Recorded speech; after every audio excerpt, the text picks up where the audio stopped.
శ్రీమాత్రే నమః.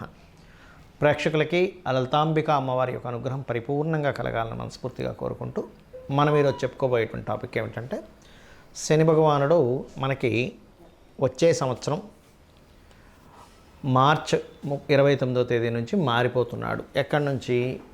కుంభంలో ఉండేటువంటి శని మీనంలోకి మారుతున్నాడు.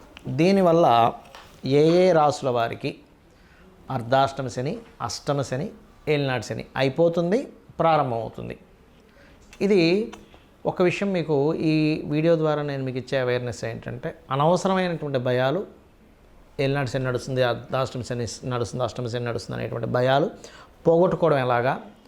సింపుల్గా శని అంటే శని అని కాదు, కర్మ. ఇక్కడ కర్మ అని రాసిన చూడండి. అసలు కర్మ అనేది మనం మర్చిపోతున్నాం, అందుకే చిన్నగా రాశా. శని అనేది మాత్రమే మనం గుర్తుపెట్టుకుంటున్నాం, పెద్దగా రాశా. ఎందుకంటే ఇంతసేపు శని శని శని అనుకుంటున్నాం, శని అంటే ఎవరో కాదు, మన కర్మ. ఇది గుర్తుపెట్టుకోండి. అయితే ఇప్పుడు ఈ విషయాలు చెప్తుంది నేనైనప్పటికీ కూడా చెప్పేస్తుంది సాక్షాత్ లలిత అమ్మవారిగా భావిస్తూ ఒక్కొక్క అంటే ఏ రాసుల వారికి ఉందో మనం తెలుసుకుందాం. ఇక అర్ధాష్టమ శని ఎవరికి అయిపోతుంది, ఎవరికి వస్తుందో తెలుసుకుందాం. ఇక్కడ చూసుకున్నట్లయితే ఈ అర్ధాష్టమ శని ఇప్పుడు ప్రజెంట్ వీరికి ఉంది, అంటే వృశ్చికం వారికి ఉంది. నెక్స్ట్ ధనస్సు వారికి రాబోతుంది.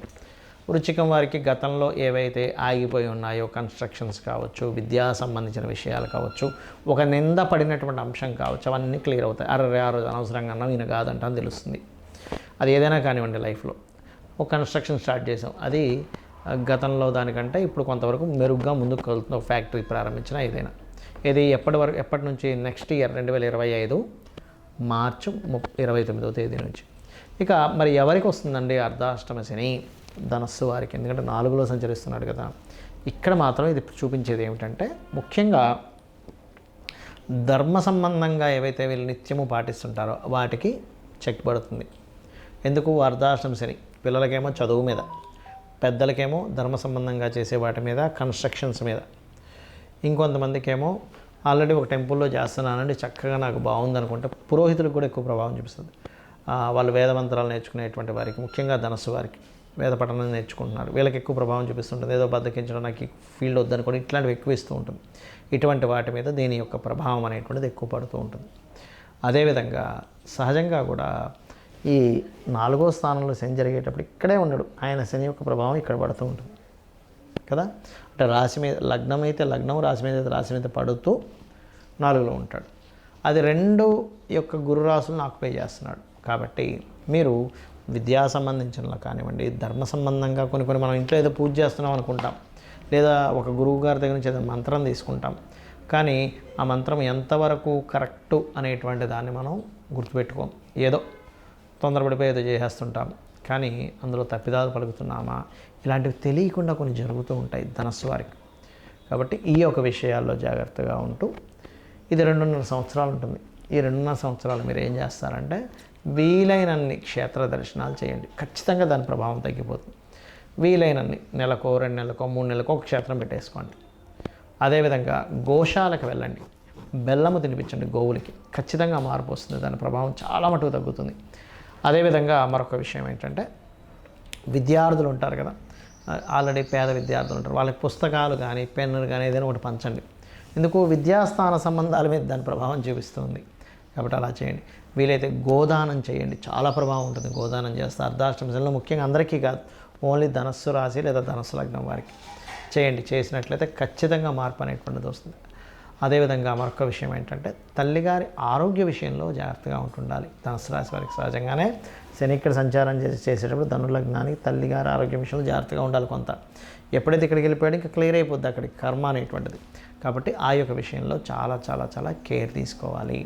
మరి మీరు చేయవలసినటువంటి పరిహారాలు ఇప్పుడు చెప్పుకున్నాము, కొన్ని విషయాలు చెప్పుకున్నాము. అయితే ఇక్కడ మీరు ఎక్కువగా దత్తుణ్ణి మరియు కాలభైరవుణ్ణి ఎంత మీరు స్మరణ చేసుకుంటే, ఓం కాలభైరవాయ నమః అనే నామస్మరణ అద్భుతమైనటువంటి ఫలితాలను ఇస్తుంది.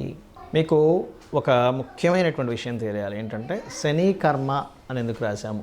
శని ఒకటే కర్మని కాదు, ప్రతి గ్రహము కూడా మన కర్మ సంబంధంగానే మనం జన్మించినప్పుడు ఆ పొజిషన్లోకి వెళ్తుంది. ఇప్పుడు పూర్వజన్మల్లో మన యొక్క అధికారాన్ని దుర్వినియోగం చేసుకుందాం అనుకోండి, రవి పాడైపోతాడు జాతకంలో. ఇంకొకరి మనసులు బాధ పెట్టాము, చంద్రుడు పాడవుతాడు.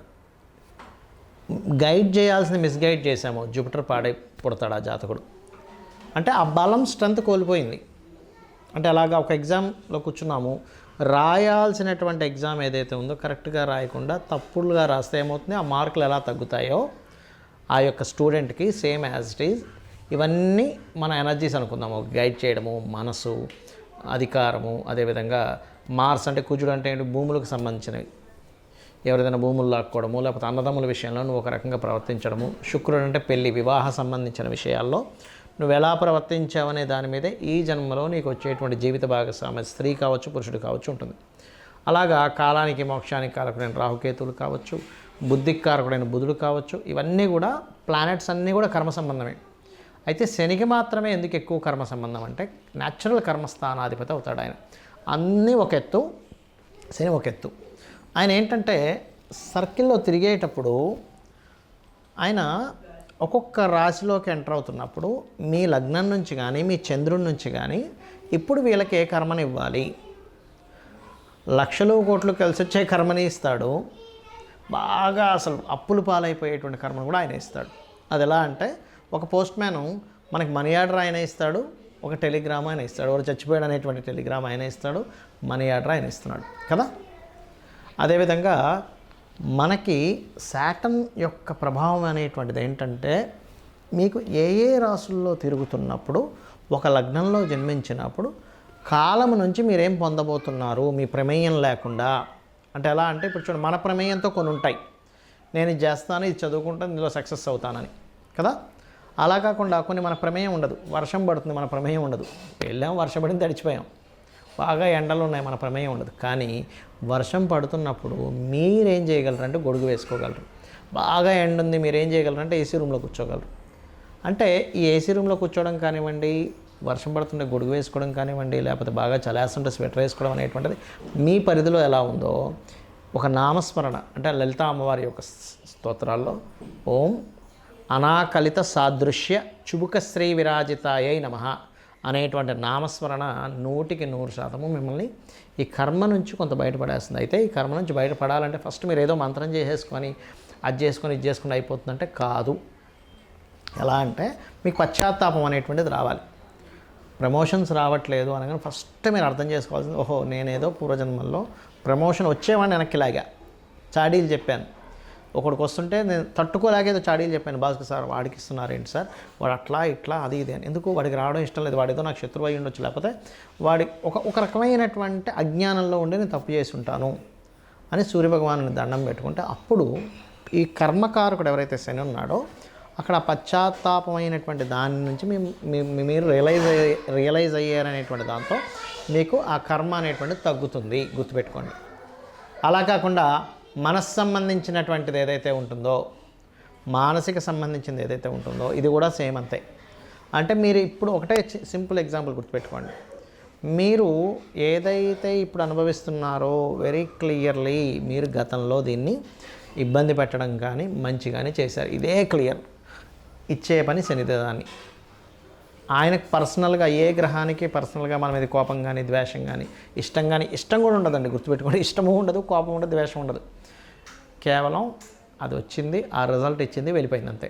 ఇప్పుడు ఒక పోస్ట్ మ్యాన్కి మన మీద ఇష్టం ఉంటే టెలిగ్రామ్లో ఉండేటువంటి మార్చేసి చనిపోలేదు బతికున్నాడని రాసేవాడుగా.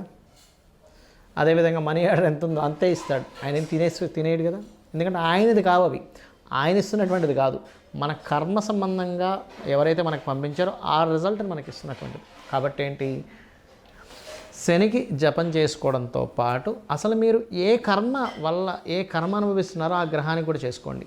అంటే ఏంటి, ప్రమోషన్స్ రావట్లేదు, సన్ మానసికంగా ఇబ్బంది పడుతున్నారు, మూన్ అంటే చంద్రుడు, గొడవలు అవుతున్నాయి కుజుడికి, ఎందుకంటే కుజ సంబంధించింది ఈయన ట్రాన్స్ఫర్ చేసి ఇస్తున్నాడు మనకి. అదేవిధంగా బిజినెస్లో లాసెస్ అవుతున్నాయి బుధుడికి, ప్రతిదీ ఆటంకాలు ఏర్పడుతున్నాయి కేతువుకి, శనితో పాటు కేతువు కూడా చేసుకోవాలి. అదేవిధంగా ఇక్కడ అనవసరం భయాలు వస్తున్నాయి, శనితో పాటు రాహువు కూడా చేసుకోండి. వివాహం అవ్వట్లేదు, శనితో పాటు శుక్రుడికి కూడా చేసుకోండి. ఇలా ఏంటంటే రవి, చంద్ర, బుధ, కుజ, గురువు అంటే గురువులతోని సరైన గైడెన్స్ రావట్లేదు, లేదా మీరే మిస్గైడ్ అయిపోతున్నారు, అప్పుడు గురువు కూడా చేసుకొని శనికి కూడా చేసుకోండి.